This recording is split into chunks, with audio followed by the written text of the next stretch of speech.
Necesitamos que la Iglesia de Jesucristo crezca en santidad, porque probablemente estemos viviendo el último avivamiento ahora. Amada familia, hoy toca estudiar el Evangelio de Marcos. Lo hemos estado estudiando verso a verso. Vamos en el capítulo 8 del Evangelio de Marcos y el día de hoy vamos a estar estudiando del verso 11 al verso 21.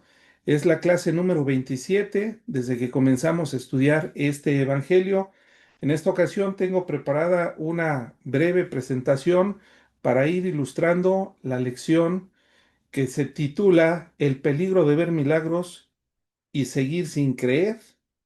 Marcos 8 del 11 al 21, no faltan señales.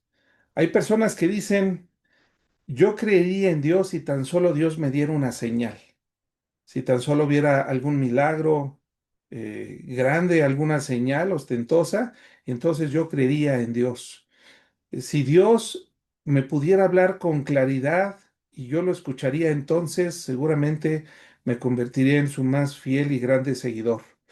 O si Dios me diera lo que yo le estoy pidiendo, exactamente lo que le estoy pidiendo, entonces creería, haría, etcétera. Pero en esta lección que vamos a estudiar el día de hoy, el evangelista nos confronta con una realidad incómoda. El problema más profundo del ser humano no es la falta de señales de que Dios existe, sino de la dureza del corazón. Los fariseos, recordemos, como lo hemos estado viendo a lo largo de todo este evangelio, habían escuchado muchas veces acerca de los milagros que hacía Jesús y que le daban autenticidad en su ministerio, le daban autoridad de que Dios estaba con él, sus exorcismos o liberaciones espirituales, ¿verdad? La multiplicación de los panes, caminar sobre el agua, el control de la naturaleza, el control sobre la muerte. Y Jesús había hecho innumerables milagros hasta este punto de la historia, según nos narra el evangelista Marcos. Y así, aún así de haber escuchado y en muchos casos visto las señales de Jesús, seguían sin creer en él. En lugar de creer en esta lección que vamos a estudiar el día de hoy, ellos quisieron nuevamente ponerlo a prueba. Pero lo más sorprendente no es la incredulidad de los líderes religiosos, los fariseos, sino también de sus propios discípulos. Ellos no rechazaban abiertamente a Jesús, como los fariseos, pero tampoco podían entenderlo. Están tan preocupados del pan que se le había olvidado cuando subieron a la barca, que no pudieron ver el pan que era Jesús, el pan para nosotros, para la humanidad. Así que en este pasaje nos obliga a hacernos varias preguntas. ¿Estamos buscando a Cristo con humildad o con exigencias manipuladoras? Esa es la primera pregunta. La segunda es, ¿estoy leyendo la Biblia con discernimiento espiritual o solamente para cubrir mi ansiedad terrenal y carnal? ¿Estoy viendo las obras de Dios en mi vida con gratitud o sigo teniendo un corazón endurecido que no entiende, que no se acuerda y que no se rinde ante su presencia? Así que ante estos cuestionamientos que hacemos a manera de introducción, les puedo decir que en esta lección Dios nos enseña que la incredulidad no se vence acumulando más señales externas, sino examinando nuestro corazón delante de Jesús, rechazando toda levadura corruptora y reconociendo que Él mismo es la provisión suficiente para nuestra alma. Dicho lo anterior, voy a empezar con esta presentación y dice así la escritura. La primera señal es la manipulación manipuladora, la hipocresía manipuladora. El problema más profundo del ser humano no es la falta de señales, sino la dureza del corazón. Esto es lo que estábamos viendo ahorita en la introducción. ¿Busco a Cristo con fe, humilde o con exigencias? Eh, Vamos a ver cómo la hipocresía manipuladora de los fariseos que buscaban señales vacías. Esta primera lección de la hipocresía manipuladora la encontramos en los primeros tres versículos, el 11, el 12 y el 13. Ahí vamos a ver que los fariseos no buscaban creer, sino tentar a Jesús. Ya tenían evidencias, pero querían controlar a Dios. No busques a Dios para probarlo, sino tenemos que venir a Él para rendirnos. Voy a poner entonces la Biblia aquí en pantalla para ir analizando estos versículos. La primera cita empieza diciendo que vinieron entonces los fariseos. Recordemos que Cristo había estado en Decápolis y había hecho milagros y había hecho la multiplicación de panes, de 7 panes para alimentar a 4,000 hombres. Así que esa audiencia había sido principalmente gentil. Yo, si no escuchaste la clase anterior, yo te recomiendo que la veas, esta lección para ir hilando, ¿verdad? El contexto de lo que estamos aconteciendo. Jesús, de una vez que hace sus milagros, la alimentación, viene ahora nuevamente hacia el territorio de Capernaum y toda esta zona de Galilea, donde ha estado haciendo su ministerio terrenal. Y llegando aquí, comienza esta historia. Dice, vinieron entonces los fariseos y comenzaron a discutir con él para tentarle, pidiéndole señal del cielo. Y es que estos líderes religiosos estaban acercándose a Jesús, pidiéndole más señales, pero el evangelista nos aclara que no era sincero, sino que ellos estaban tentando a Jesús.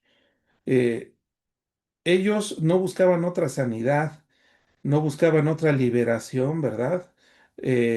O una alimentación milagrosa, otra alimentación milagrosa, que sin lugar a duda todas las cosas que Jesús había hecho en su ministerio, pues le daban la aprobación que Dios estaba con él haciendo los milagros que Jesús hacía, que él no era simplemente alguien que se le ocurrió empezar a predicar y a levantar un ministerio, ¿verdad? Sino que realmente era un enviado de Dios, que era el Mesías. Jesús había hecho muchos milagros cotidianos, ya era cotidiano ver los milagros de Jesús, aunque ninguno de ellos era ordinario. Sin embargo, a lo largo de lo que hemos estado estudiando del Evangelio de Marcos, los primeros 7 capítulos, hemos visto cómo Jesús había liberado a un endemoniado en Capernaum. Eso lo vemos en el capítulo 1. En el mismo capítulo, Cristo había sanado a la suegra de Pedro, había hecho sanidades al atardecer después de predicar. Muchas personas fueron sanadas de diversos tipos de enfermedades. Incluso había sanado a un leproso y ese estudio le llamamos el gran intercambio, ¿verdad? Porque este leproso no podía acercarse a la gente por su enfermedad, pero una vez que es liberado, Cristo le dice, no le digas a nadie, y lo primero que hace es decirle a todo el mundo, entonces Jesús tiene que irse a los lugares apartados, no por enfermedad, sino para huir de las multitudes que lo empezaban a acosar, porque se estaban acercando a Jesús de manera incorrecta. Jesús había sanado un paralítico ahí en el capítulo 2. En el capítulo 5 sanó a una mujer de flujo de sangre y resucitó a la hija de Jairo. Y así hemos estado viendo cómo en el capítulo 6 alimenta a 5,000 con solamente 5 panes y 2 peces. Y en el capítulo 8 acabamos de ver cómo alimentaba a 4,000 ahí en la zona de Decápolis, igual con 7 panes y algunos peces. Así que milagros había habido y muchos. Y no había habido ningún otro hombre que hiciera las cosas que hacía Jesús. Pero para entender exactamente cuál era la señal que este grupo de fariseos estaban exigiéndole a Jesús, tendríamos entonces que irnos a lo que ellos conocían del Antiguo Testamento. La Biblia, el Nuevo Testamento se estaba escribiendo, es más, se estaba viviendo apenas. La única revelación que se tenía era el Antiguo Testamento. Y en el Antiguo Testamento podemos encontrar milagros sumamente ostentosos, espectaculares.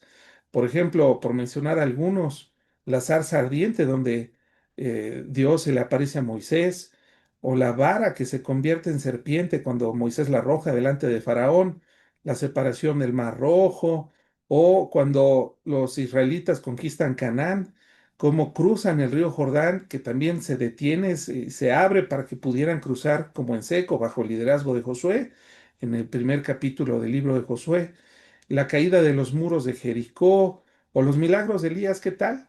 Ese carro de fuego que desciende del cielo para donde fue llevado Elías al cielo, o cómo Elías oró para que descendiera fuego del cielo para que consumiera el holocausto, y aunque estaba mojado, lo consumió todo y el agua se secó, ¿verdad?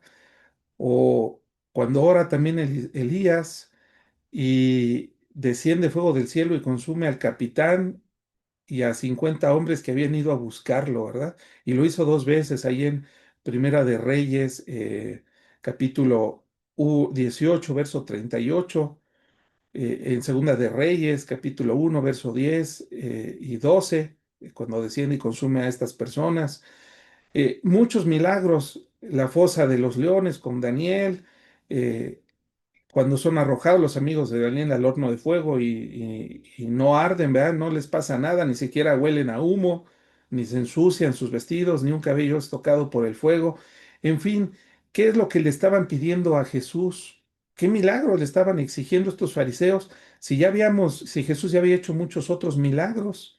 Ellos buscaban una señal sobrenatural que invocara el sol, la luna, las estrellas, una, una exigencia para Jesús, para que Dios se manifestara de la manera y en el momento que ellos le estaban exigiendo. En otras palabras, este grupo de religiosos querían decirle a Dios qué hacer y en qué momento hacerlo. Cuánta arrogancia de parte de estos religiosos. Lo crucial es reconocer que los fariseos no estaban demandando realmente un milagro espectacular para que entonces pudieran creer en Jesús. Su intención no era genuina. La intención de estas personas era que hiciera cosas Jesús poniéndole un estándar muy alto, porque ellos de cualquier manera, hiciera lo que hiciera Jesús, no iban a creer en él. Ellos estaban determinados en su corazón en no darle la razón a Jesús. Eh, entonces Jesús no les da ninguna señal. Y es que la señal, cualquiera que fuera que Jesús hiciera, esto los hubiera obligado a creer en Jesús. Sin embargo, para ellos, como lo sigue siendo para nosotros, el creer en Dios y creer, me refiero a creer y obedecerle, porque si creemos en Él, entonces vamos a buscar ser obedientes a Él y tratar de complacerle y agradarlo con nuestras acciones. eh, no funciona así. El compromiso que busca Dios es que creamos en Él de manera voluntaria. No hay un milagro que nos obligue a creer en Él. No lo hay y no lo habrá y Dios no lo va a hacer porque Dios no busca sino que sea por el amor que nos acerquemos a Él. Él primero nos da de su amor y después Él busca que nosotros le amemos y ese amor entonces nos haga de manera voluntaria seguirlo. Así que esta no es una cuestión de voluntad o de evidencia. Así es la fe, así funciona la fe. Miren, vamos a ilustrar esto como un médico que es muy bueno, que ha atendido a muchos pacientes y los ha sacado adelante de sus padecimientos a todos ellos. Los resultados de este médico hablan por sí solos. Sin embargo, llega un grupo de críticos y le exige al médico que realice otra curación, una curación más, ¿verdad? Para probar que realmente es buen médico.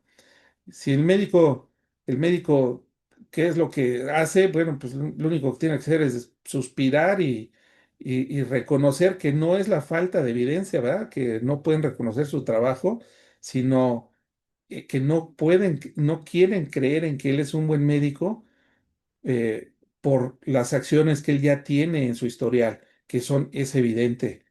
Eso es algo parecido, ¿verdad? Lo que estamos viendo aquí. La lección sigue, ¿verdad? Esto dice el evangelista, que Jesús gimiendo en su espíritu, dijo, ¿por qué pide esta señal esta generación?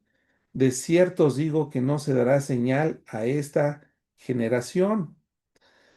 El hecho de que diga que gimió Jesús en su espíritu, esto refleja la angustia profunda de Jesús ante una incredulidad deliberada por parte de estos religiosos.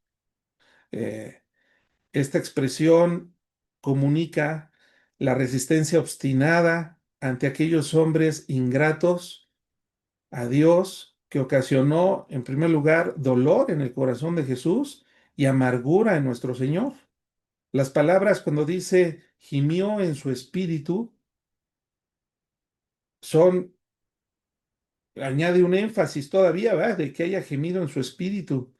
Este gemido procedió de lo más profunda afección del corazón de nuestro Señor Jesucristo.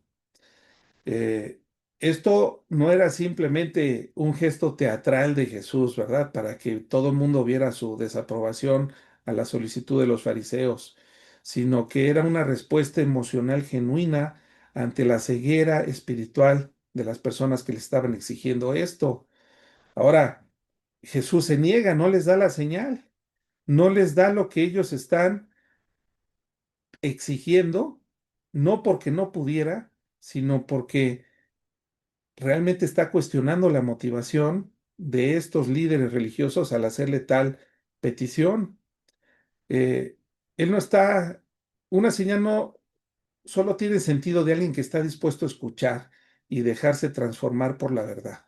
Jesús hizo muchos milagros sin que nadie se los pidiera, pero la gente estaba ahí, expectante, ¿verdad? Deseando escucharlo y dejándose transformar. De entrada estaban sus 12 discípulos de nuestro Señor Jesucristo, pero los fariseos, ellos tenían tres cosas que les impedía abrir sus ojos. Lo primero, tenían una ceguera espiritual. Ellos se sentían seguros de lo que tenían. ¿Qué tienen ellos? A Moisés y a los profetas. Ellos se sentían los doctores de la ley. Ellos se sentían quienes podían interpretar y los únicos autorizados para interpretar correctamente las escrituras. Ellos no buscaban definitivamente ninguna señal o signo para cambiar, sino más bien lo que querían en el fondo de su corazón, por envidia, era tener argumentos para acusar a Jesús. Jesús ya había dado muchas señales, ya lo vimos. Eh, para esta historia, Jesús ya había hecho cientos, si no es que miles de milagros. Dice el evangelista Juan que si se escribieran todas las cosas que hizo Jesús en su vida, no cabrían, ¿verdad? Haciendo una hipérbole, no cabrían en el mundo todos los libros de todas las cosas que se tendrían que escribir acerca de los milagros de Jesús. Ellos se negaban a aceptarlo porque iba en contra de sus tradiciones, iba en contra de su estatus social, iba en contra de su popularidad. Ellos eran sumamente orgullosos. Así que eh, ellos están pidiendo cosas.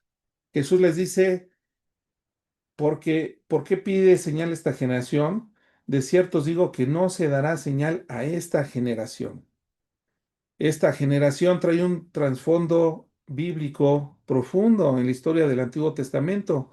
Por ejemplo, la generación que salió de Egipto, que se rebela contra Moisés, contra su liderazgo, es juzgada también por Dios. Toda la nación no, esa generación. Dice Números 14:26. Y Jehová habló a Moisés y a Aarón diciendo, ¿hasta cuándo oiré esta depravada multitud que murmura contra mí? Las querellas de los hijos de Israel que de mí se quejan. Diles, vivo yo, dice Jehová, que según habéis hablado a mis oídos, así haré yo con vosotros. En este desierto caerán vuestros cuerpos, todo el número de los que fueron contados de entre vosotros, de 20 años arriba, los cuales han murmurado contra mí. Vosotros, a la verdad, no entraréis en la tierra por la cual alcé mi mano y juré que os haría habitar en ella, exceptuando dos hombres, ¿verdad? Caleb, hijo de Jefoné, y a Josué, hijo de Num. Pero a vuestros niños, de los cuales dijisteis serían por presa, yo los introduciré y ellos conocerán la tierra que vosotros despreciasteis. Así que esta generación que vivió en los tiempos de Cristo fue juzgada por Dios. Ellos, al igual que esta generación que salió de Egipto, no verían la señal, ninguna otra señal de parte de Jesús. ¿Por qué? Eran unos manipuladores religiosos. La verdadera señal ya había sido dada innumerables veces por el Señor Jesús. Sin embargo, ellos permanecían incapaces de reconocerlo. Eh, Acababa Jesús de multiplicar los panes, ¿verdad?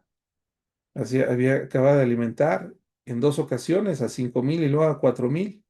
Así que Jesús está juzgando a esta generación.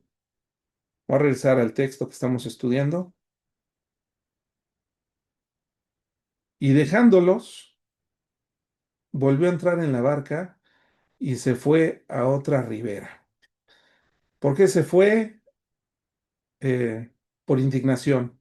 Nuestro Señor Jesucristo, después de reprocharles y después de haber sufrido, ¿verdad?, dolor en su corazón por la incredulidad de todos ellos, se va de manera inmediata y definitiva. Esto parte o este es una ruptura del ministerio de Jesús que estaba terminando en esta región de Galilea. Jesús pronto iniciaría su camino hacia el sur, o sea, hacia Jerusalén, donde sería crucificado, donde sería martirizado. ¿Por qué se va? Bueno, Jesucristo, al comprobar y al enterarse de las confabulaciones de estos líderes religiosos, y lo primero que hace es alejarse. Se aleja del peligro y no porque fuera un cobarde, sino que él no quería esa confrontación. Sabía que esta clase de conflictos no conducía o no lo conduciría a ninguna parte positiva dentro de su ministerio, que él tenía que cumplir. Era su responsabilidad cumplir con su ministerio de predicación. Y Jesús vino a predicarnos, vino a enseñarnos. Así que tener conflicto de manera prematura no ayudaba al plan de redención que Dios había establecido. Eh, Jesús se va no como un fracaso, sino una decisión estratégica. Jesús tenía que continuar su ministerio donde su mensaje encontrara receptividad espiritual genuina y no una resistencia obstinada. Esta actitud sigue viva hoy en día. Hay personas, esta actitud de los fariseos me refiero, hay personas que no niegan a Dios porque les falten razones, lo niegan porque no quieren perder el control. Dicen, si Dios me concede esto, entonces creeré. Cuando Dios ya nos ha colmado de bendiciones, ¿verdad? A todos en nuestra vida a lo largo, empezando por la salud y a otros les ha dado más cosas, educación, empleo, etcétera. Sin embargo, siguen sin reconocerlo porque ellos siguen poniéndole pruebas a Dios para poder creer. Si Dios me saca de este problema, entonces voy a creer. ¿Cuántas historias hemos escuchado, ¿verdad?, en redes sociales? Ay, Señor, si tú me salvas, voy a ser el más fiel de todos tus seguidores, ¿verdad? Si Dios me resuelve esto o me explica esto, entonces voy a rendirme a Él. Pero eso no es fe, eso es un chantaje espiritual en el que Dios no va a caer, definitivamente. La verdadera fe no pone a Dios en el banquillo de los acusados, para que nos demuestre que Él es Dios y que Él nos ama. La fe verdadera reconoce que nosotros somos los acusados, que Cristo es el Señor y nuestra única esperanza es su misericordia y su gracia. Esa es la verdadera fe, esa es la fe de la Biblia. Dios busca ese tipo de adoradores que lo sigan y que lo adoren, adoradores que lo sigan a Él en espíritu y en verdad. La aplicación para nosotros en estos primeros 3 versículos es directa. No busquemos, no nos acerquemos a Jesús para probarlo, para tentarlo, sino busquemos a Jesús en humildad para rendirnos ante Él. No debemos exigir señales si ignoramos su palabra, si ignoramos su plan redentor en la cruz, su resurrección tan importante como parte del ministerio y de la obra redentora de nuestro Señor Jesucristo. El Evangelio es un llamado al arrepentimiento, a reconocer nuestra condición tan baja delante de Dios. Así que continuemos con la segunda enseñanza. Lo voy a poner aquí de la presentación que preparé. La segunda enseñanza viene aquí. La falta de discernimiento nos impide ver lo importante. Los discípulos en estos versículos del 14 al 16, vamos a ver que se suben con prisa a la barca para atravesar al otro lado del mar de Galilea, ¿va? La ribera oriental, y se les olvida el pan.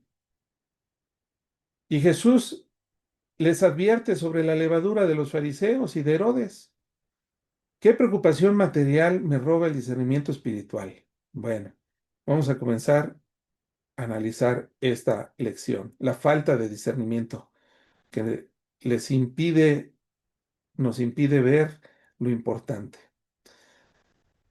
Dice que se entraron en la barca y se fueron, pero el verso 14 dice que olvidaron traer pan y no tenían sino un pan consigo en la barca. Después de que hubo, ¿alguien recuerda cuántas cestas de sobrantes tuvieron después de la alimentación de los 4,000? ¿Alguien recuerda? 7 cestas, ¿verdad? Bueno, aquí se les olvidó todo el pan y solamente llevaron uno en la barca. ¿Por qué?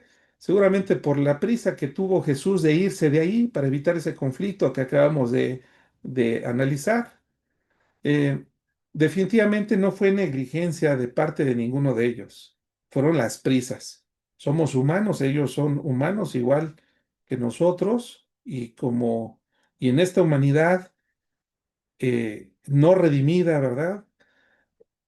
Sigue habiendo pecado. Que se les haya olvidado, bueno, pues eso es un error, ¿verdad? Pero intencional o no, pues ellos se les olvidó llevar pan. Eh, pero, ¿qué significa el pan en esta historia? Bueno, la Biblia nos dice mucho acerca del pan. Hay dos interpretaciones posibles que los teólogos han dado a esto de pan. Sin embargo, a mí me gusta y me inclino más por aquella que tiene que ver con Jesucristo mismo. Jesús dijo en varias ocasiones que Él es el pan de vida. En los evangelios nos relacionan a Cristo como ese pan del cual si comiéremos no volveremos a tener hambre. Y Jesús lo menciona así.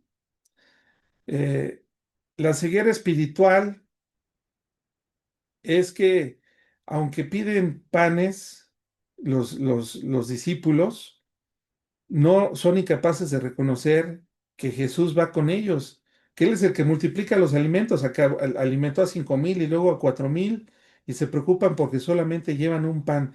Ellos están ciegos, ellos todavía no pueden percibir los temas espirituales y todavía no les ha terminado de caer, ¿verdad? De discernir quién es Jesucristo y a quién los acompaña en toda esta travesía. Y Jesús aprovecha esta ocasión de este olvido para darles a ellos y a nosotros una gran lección. Dice el verso 15, y Él les mandó diciendo, mirad, guardaos de la levadura de los fariseos y de la levadura de Herodes. Bueno, la lección viene aquí. ¿Qué significa la levadura? ¿Por qué les dice Jesús? ¿Se les olvida del pan? Y Jesús aprovecha para hablar de la levadura, que sabemos que la levadura ayuda a hacer el pan. La levadura en la masa hace que la masa se infle y entonces tengamos un pan suave, ¿verdad? Un pan que se puede comer, que se puede, eh, pues le da esa consistencia al pan que tanto nos gusta a todos, ¿verdad? La levadura en la Biblia tiene un significado espiritual muy profundo. La levadura es sinónimo de pecado. La levadura que es la que causa la desintegración y la corrupción. Simboliza la levadura en la Biblia el mal y la energía del pecado. El simbolismo aparece constantemente a lo largo de las escrituras. Voy a poner una cita que utiliza Pablo, ¿verdad?, para ilustrar cómo se había metido ya levadura a la iglesia que estaba en Corintio, cuando un joven toma por mujer o toma como mujer a la que era mujer de su papá, ¿verdad? O sea, su madrastra. Y es un pecado que está en la iglesia, que no saben cómo juzgar. Y dice el apóstol Pablo, llamándoles la atención, ¿no sabéis que un poco de levadura leuda toda la masa? O sea, si dejan a este pecador aquí en la iglesia, que eso se llama eclesiología, ¿verdad? El cuidar a la iglesia de todas estas personas que vienen a leudar a todos los hermanos en la iglesia y que en muchas iglesias padecen, ¿verdad?, de una eclesiología bíblica.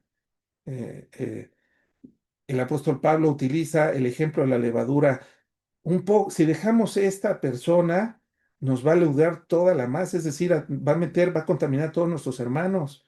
Limpiaos pues de la vieja levadura para que seáis nueva masa, sin levadura, es decir, sin pecado, en santidad, porque nuestra Pascua, que es Cristo, ya fue sacrificada por nosotros. Así que es, eh, esto es el ejemplo de la levadura que utiliza Cristo para advertirnos acerca de permitir la levadura. Vamos a regresar aquí al versículo.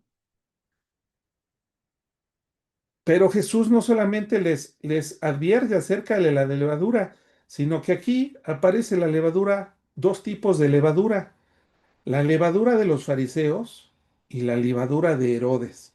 Al parecer aquí la lección, porque la Biblia no habla por hablar, todas y cada una de las palabras que conforman la Biblia son palabras elegidas por Dios. Aquí hay algo que tenemos que no pasar así de largo.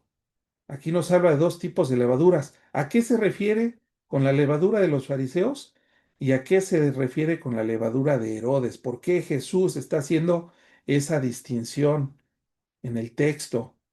Bueno, la levadura de los fariseos se refiere al rigor religioso con el que los fariseos se conducían, ¿verdad? Para agradar a Dios, según ellos. Y la visión que ellos tenían de cómo restaurar a Israel y librarlo, ¿verdad?, de la opresión de los romanos, el imperio más grande y poderoso en los tiempos de Cristo. Y ellos tenían que pagar impuestos ahí. Y los fariseos tenían esa visión. Esta visión cegada, legalista, ritualista, los había hecho ciegos. Esta religiosidad, estos ritualismos, estas eh, eh, tradiciones que ellos habían adoptado por tantos siglos, ahora los tenía completamente vendados. Ya eran incapaces de ver a Dios en Jesús. Esa es la más fácil de explicar y la más fácil de entender. Pero luego viene la levadura de Herodes. Y esto es otra gran lección porque nosotros estudiamos hace unos versos atrás cómo Herodes Antipas había mandado eh, decapitar a Juan el Bautista. Y todos recordamos las razones. Herodes representa al hombre secular, es decir, al no religioso, el que no está involucrado en el ministerio como los fariseos, eso es lo secular. Y Herodes representa a todos estos hombres seculares que, agobiados por la culpa, se niegan a creer y siguen permaneciendo ciegos en creer quién es Jesús, así como la esperanza que en Cristo todos podemos llegar a tener. Herodes, recordemos esta historia brevemente, arrestó a Juan el Bautista, pero no se atrevía a matarlo, simplemente lo tenía en arresto. Los discípulos de Juan el Bautista van y buscan a Jesús porque Juan el Bautista como está encerrado y no sabe qué está pasando, les pide que vayan y que pregunten a Jesús si es él realmente el que estaban esperando o deberían esperar a alguien más. Pero bajo este arresto estaba arrestado en la casa de Herodes de Antipas, la esposa de Herodes se había casado con el hermano de Herodes, llamado Felipe, y no se había divorciado de él, pero Herodes ya había tomado por mujer a esta persona, o sea, a su cuñada ya la había hecho su mujer y había tenido una hija de ella que se llamaba Salomé. Así que ahí en un relajo, ¿verdad? Toda esa relación. Juan el Bautista lo acusa que no es bueno, no es lícito tener por mujer a la mujer de tu hermano. Se enoja Herodías, su mujer, y entonces en el cumpleaños que está celebrando de Herodes, Salomé hace una danza, él queda encantado, ¿verdad? Porque están tomando, están celebrando, y le dice, pídeme lo que quieras y te lo daré. Él se compromete públicamente y Salomé, aconsejada por su mamá, le pide la cabeza de Juan el Bautista. Y por presión social él tiene que ceder, y entonces manda decapitar a Juan el Bautista. Pero Jesús continúa su ministerio, y cuando Herodes se entera, de que hay alguien haciendo milagros, él entiende que a lo mejor es Juan el Bautista resucitado el que está haciendo las cosas. O sea, Herodes, este texto de la Biblia, nos confirma que él sabía quién era Jesús y que Dios podía hacer este tipo de milagros. Sin embargo, como lo acabo de mencionar, Herodes representa a los hombres seculares que se niegan a creer aún aunque la evidencia esté delante de sus ojos, ellos siguen haciendo las cosas mal. ¿Cuántas personas no conocemos, verdad, que han oído hablar de Jesús y siguen haciendo las cosas mal? Este tipo de personas están tentando constantemente a Dios, siguen en sus pasiones, en sus deseos, en sus lujurias, en sus borracheras, en sus adicciones, en sus robos, en sus hurtos y en tantas cosas, aún sabiendo que Dios existe. Así que Jesús hace una advertencia seria contra ambos tipos de levaduras, tanto de los religiosos, que su religiosidad los impide ver, como de aquellos que, teniendo y sabiendo y conociendo en su corazón de Dios, aún así prefieren quedar bien con el mundo que alejarse, ¿verdad? De todas estas cosas que Dios aborrece. Y cuando ellos oyen esto, empiezan a discutir, en lugar de comprender la profundidad de las palabras de Jesús, se empiezan a discutir entre ellos, se empiezan a echar la culpa. Oye, yo te dije que te trajeras el pan, tú no lo echaste a la barca. No sé cómo fue la discusión, ¿verdad? Pero ellos empiezan a discutir tratando de buscar al culpable, a ver por qué se nos olvidó el pan. Ya ves, Jesús nos está hablando de la levadura. Seguro está hablando Jesús de esto. Jesús lo entendió en el verso 17 y dice, eh, ¿por qué discutís porque no tenéis pan? ¿No entendéis ni comprendéis ni aún tenéis endurecido vuestro corazón? Aquí viene la tercera lección de Jesús. Eh, Jesús empieza a hacer un diagnóstico acerca de el motivo por el cual ellos siguen sin entender. Eh, Viene aquí del verso 17 al 21, el diagnóstico de Jesús. Jesús lo entendió y lo diagnosticó y les dice, ¿qué discutís? Porque no tenéis pan. No entendéis ni comprendéis, ni aún tenéis endurecido vuestro corazón. Teniendo ojos, no veis, y teniendo oídos, no oís, y no recordáis. Vamos a ver qué es lo que está diciendo. ¿Se recuerdan en la clase que vimos de Marcos 7, el 1 al 23, que el problema está en lo más profundo del ser humano, es decir, en el corazón? Bueno, aquí Jesús está dando ese diagnóstico. Los discípulos eran incapaces de entender las palabras de Jesús porque esta ceguera, esta incapacidad había surgido de producto de tener un corazón endurecido. Ah, esto endurecimiento los mantiene alejados de la comprensión. No se trata simplemente de un olvido ordinario o de falta de inteligencia o de TDA, ¿verdad? Trastorno de déficit de atención.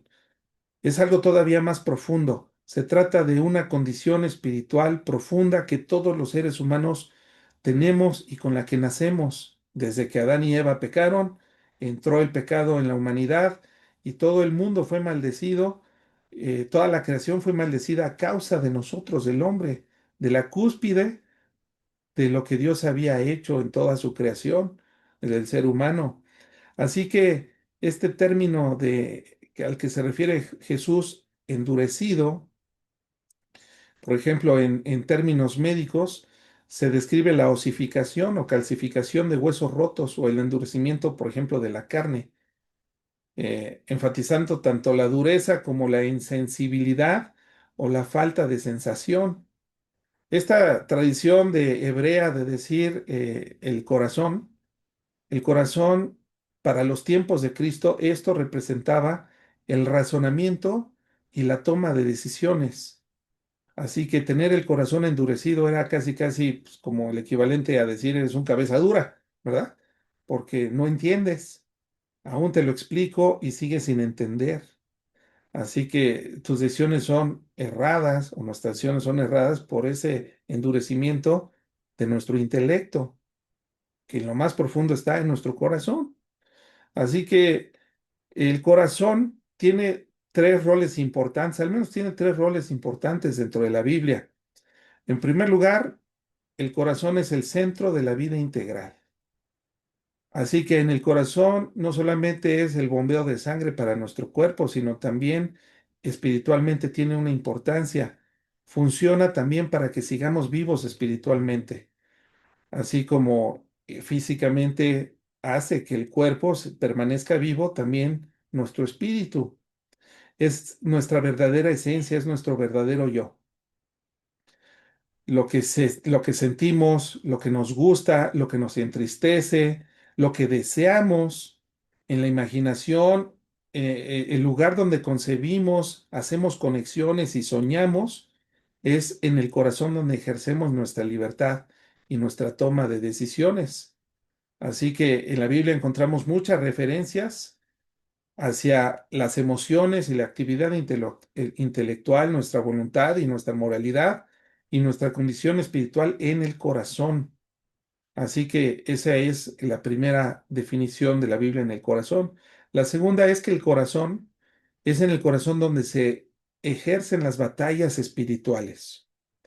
Nuestra lucha no es contra carne y sangre, sino contra principados, potestades, huestes espirituales de maldad en las regiones celestes. Pero esas batallas se libran en nuestro corazón, en nuestro intelecto, ¿verdad? Somos ahí tentados, ahí es donde el diablo nos ataca. No se nos aparece en la noche y nos cae los pies o nos lleva arrastrando, ¿verdad? Hacia el jardín. No es así, es todavía más profundo, es en nuestro corazón.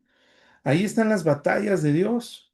Así que Dios nos atenta contra nosotros porque el Satanás odia a Dios y nosotros fuimos hechos a imagen y semejanza de Dios. Así que la Biblia caracteriza el corazón humano como lleno de maldad, engañoso y perverso. Jeremías 17, 8 y 9. Engañoso es el corazón y más que todas las cosas y perverso. ¿Quién lo conocerá? Gálatas 5, 22 y 23 nos habla del fruto del Espíritu Santo, pero dos versículos atrás nos habla de las obras de la carne que se conciben en el corazón. La tercera forma como nos presenta la Biblia el corazón es nuestra relación con Dios, cómo nos relacionamos con Dios a través de nuestro corazón.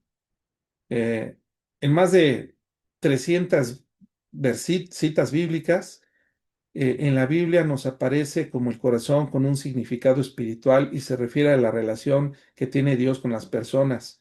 Es el punto de partida religioso del cual nosotros vamos a hacer toda nuestra vida espiritual. Con el corazón se cree en Dios.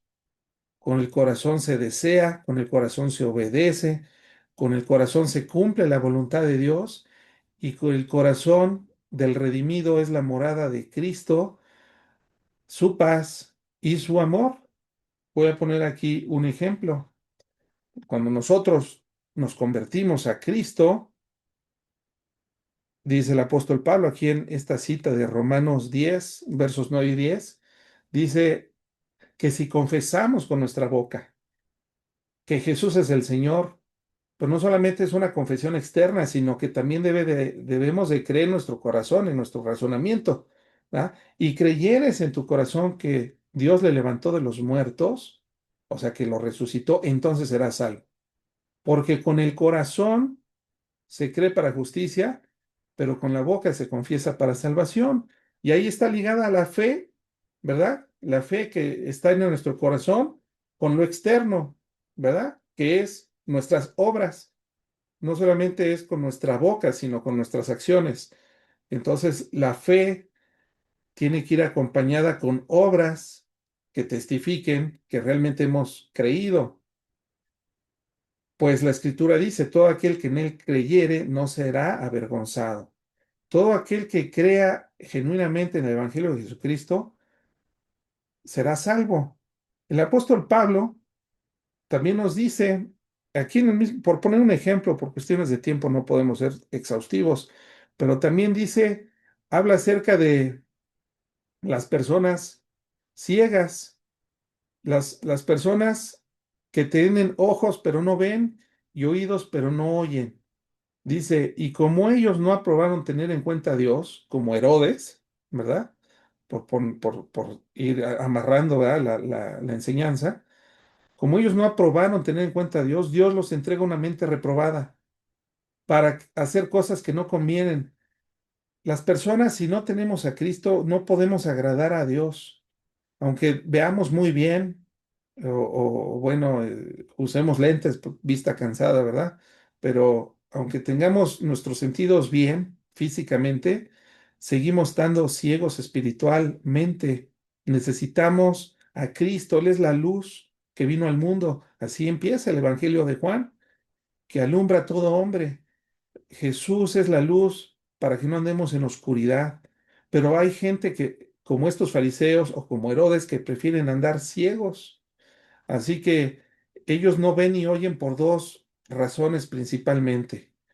Primero, como un juicio de Dios, porque ellos se han rebelado contra Dios, entonces Dios les dice, ah, sí, tú quieres hacer lo que tú quieres, pues hazlo, síguele, dale, ¿no? Y sin Dios andamos como barcos sin brújula, como un avión sin instrumentos. Tarde que temprano nos vamos a estrellar, porque no somos Dios, no podemos ver, ¿verdad? Sin Él. Y otro es estas personas que también son juzgadas por Dios y Dios entonces les da un espíritu de estupor, ¿va? Para los que son médicos o saben de primeros auxilios, una persona en estado de estupor es una persona que responde, pero responde vagamente ante los estímulos. Yo que fui paramédico, llegaba una persona y yo tenía que reportar su estado de conciencia porque es parte de los signos vitales que tenemos que reportar al hospital.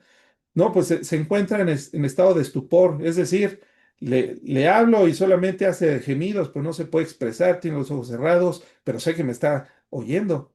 Eso es una persona en estado de estupor o en sopor, ¿verdad? Pero dice así la escritura, digo pues, ¿ha desechado Dios a su pueblo? En ninguna manera, porque también soy israelita, de la descendencia de Abraham, de la tribu de Benjamín. Y luego continúa en el verso, ahí para los que dicen que la iglesia sustituyó a Israel, pues yo no sé cómo interpretan este versículo, ¿verdad? Pero bueno, dice, como está escrito, Dios les dio espíritu de estupor, ojos que no vean y oídos que no oigan hasta el día de hoy. Hasta el día de hoy los judíos siguen sin creer en Cristo. ¿Por qué? Porque Dios así lo ha lo estableció. Fíjense cómo dice Isaías 29:10, porque Jehová derramó sobre vosotros espíritu de sueño y cerró los ojos de vuestros profetas y puso velo sobre las cabezas de vuestros videntes. Toda esta generación rebelde quedaron ciegas como un juicio de Dios. El pecado original, ya lo he dicho, sí, nos lleva a no poder discernir entre el bien y el mal, ya perdimos la brújula. Sin embargo, nuestro Señor Jesucristo está dándonos una lección eh, a sus discípulos y a nosotros. Continúa la escritura diciendo, cuando partí los 5 panes entre los 5,000, ¿cuántas cestas de pedazos recogisteis? Y ellos que sí tenían buena memoria, ¿verdad? Y respondieron correctamente, 5,000, dijeron 12. De 5,000 personas fueron alimentados con 5 panes. Bueno, 5,000 hombres en total, personas, pues a lo mejor fueron cerca de 20,000. Y cuando los 7 panes entre los 4,000, ¿cuántas canastas llenas de los pedazos recogisteis? Y ellos dijeron 7. Y les dijo, ¿cómo aún no entendéis? En esta parte final de la explicación de Jesús, aquí llegamos al clímax de la enseñanza sobre la comprensión espiritual. Los discípulos acababan de demostrar que pueden recordar la cantidad exacta de cestas que sobraron tanto en la alimentación de los 5,000 como de los 4,000, pero no podían entender el significado de por qué se había hecho este milagro y por qué habían sobrado esas cantidades de sobrantes de cestas. Eh, el significado es teológicamente profundo. Primero, las 12 cestas que sobraron en la alimentación de los 5,000 que eran judíos, pues hay un simbolismo que representa que Dios es capaz de alimentar a su pueblo, ¿verdad? A las 12 tribus de Israel, por medio de sus 12 discípulos. Y cuando vimos la alimentación de los 4,000, vimos que esta alimentación fueron principalmente para no judíos, gentiles, que hablaban el idioma griego. Y sobraron 7 cestas porque dijimos que el 7 representa los 4 puntos cardinales del mundo y la Trinidad de Dios. Esto es la plenitud. Así que Dios no solamente era el Dios de Israel, sino también Dios de toda la creación, de todas las personas, judíos y no judíos. Y ellos debieron haber entendido esto. Jesús posee suficiente sustancia para alimentar no solamente a Israel, sino a todo el mundo. Jesús nos trajo su palabra para que nos alimentáramos de ella, todos. Hay abundante comida para todos.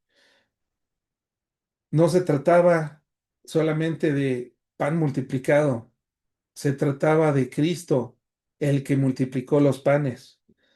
Así que la aplicación es profunda de esta lección que estudiamos hoy. Muchos cristianos recuerdan lo que Dios ha hecho, pero viven como si Dios no fuera suficiente para lo que viene, como los discípulos. Recordamos que Cristo nos salvó, pero dudamos que nos pueda seguir sosteniendo a lo largo de nuestra vida. Nosotros creemos que Cristo ya nos perdonó, pero dudamos que nos pueda transformar nuestro carácter.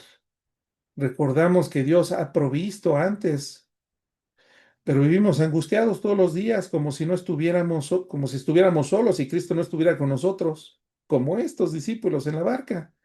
Recordamos lecciones y doctrinas correctas, pero no deseamos a Cristo. Pero necesitamos entonces preguntarnos, ¿tenemos ojos espirituales? ¿Por qué no estoy viendo? Tengo oídos expuestos a la palabra, pero realmente no estoy oyendo. Tengo memoria de la gracia pasada, pero no estoy confiando en la gracia presente. La aplicación es muy clara. Pidámosle a Dios que no solamente nos dé información, sino que nos dé un entendimiento espiritual para ser verdaderamente transformados. El conocimiento sin redención nos puede inflar, nos puede hacer autosuficientes. La memoria sin fe nos puede hacer fríos, pero cuando Cristo abre nuestro corazón, entonces vemos que Él es suficiente. En esta lección del Marcos 8, del 11 al 21, vimos una verdad muy grande. El mayor peligro espiritual no es haber visto lo suficiente, sino haber visto mucho y seguir sin entender. Los fariseos vieron y lo rechazaron, los discípulos vieron y no comprendieron. Casi lo mismo, ¿verdad? Unos estaban endurecidos por su incredulidad religiosa y otros estaban confundidos por la ansiedad terrenal de la vida del día a día. Ambos necesitamos, tanto unos como otros necesitaban exactamente lo mismo, que su corazón fuera confrontado por Jesús. Así que la incredulidad de todos nosotros no se va a vencer viendo simplemente más milagros de parte de Dios en nuestras vidas, sino examinando nuestro corazón delante de Cristo. Tenemos que quitar la levadura que nos contamine de nuestro corazón. Tenemos que reconocer que Jesús es nuestra provisión suficiente para nuestra alma y para nuestra vida. Aquí hay un llamado al arrepentimiento. Así como los fariseos lo hicieron, no lo hagamos nosotros, no endurezcamos nuestro corazón. Cerca de nosotros está la palabra, que si confesamos que Jesús es el Señor y creemos que Dios lo levantó de entre los muertos, entonces seremos salvos. Cristo vino, Cristo vivió una vida santa, una vida perfecta, y Cristo murió por pecadores. Pero no solamente murió, sino que Cristo resucitó y Cristo ahora nos está llamando a todos nosotros, los hombres, al arrepentimiento, hombres y mujeres, grandes y pequeños. El Evangelio no nos dice que busquemos más señales en el cielo, nos dice que busquemos al pan de vida que es Cristo. Arrepintámonos de nuestra incredulidad, eh, dejemos de intentar manipular a Dios poniéndole condiciones absurdas para obedecerlo, seguirlo. eh, Quitemos de nosotros toda religión sin quebranto, toda religión fría, toda religiosidad, ¿verdad? Apartémonos de nuestra mundanalidad que vivimos, ¿verdad? Como si Dios no existiera, como si Dios no nos viera.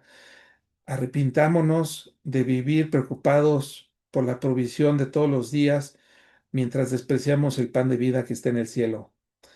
Tenemos que venir a Cristo porque Él no viene como juez, sino viene como el pan para dárselo a los necesitados. Cristo va a venir como juez, pero ahorita todavía estamos viviendo bajo una época de gracia. Si nos acercamos a Él con sinceridad y corazón, con humildad, Él nos va a recibir y no nos va a rechazar. Hagamos una oración y pongamos este estudio, cerremos esto con una oración de arrepentimiento. Señor Jesús, te damos gracias, Padre, por todo lo que nos enseñas en tu palabra. Te pedimos perdón si hemos estado endurecidos como los fariseos o ciegos como los discípulos que no han sido capaces de ver que tú has estado con ellos todo este tiempo y los sostendrás y los seguirás sosteniendo.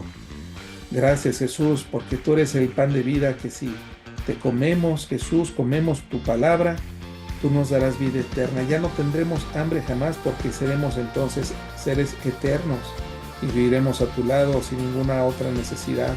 Feliz el Señor, toda lágrima se enjugará de nuestros ojos. Ayúdanos a vivir esta vida no como si fuera lo único que tenemos, sino como un principio de una vida eterna a tu lado, Señor. Que nuestra esperanza no esté en lo material, sino en lo que viene más adelante. Cuando tú vengas a gobernar este mundo, cuando tú establezcas tu reino aquí en la tierra. Bendice a todas las personas que están aquí presentes, que están escuchando este estudio, que se los compartieron, que transformen, que sean ellos capaces de llegar a un arrepentimiento y ser transformados por medio y la obra de tu Espíritu Santo. Todo esto te le pedimos para tu gloria, en el precioso nombre de Cristo Jesús. Amén. Suscríbete al canal, sigue creciendo en la fe por medio del conocimiento de la verdad y para la gloria de Dios.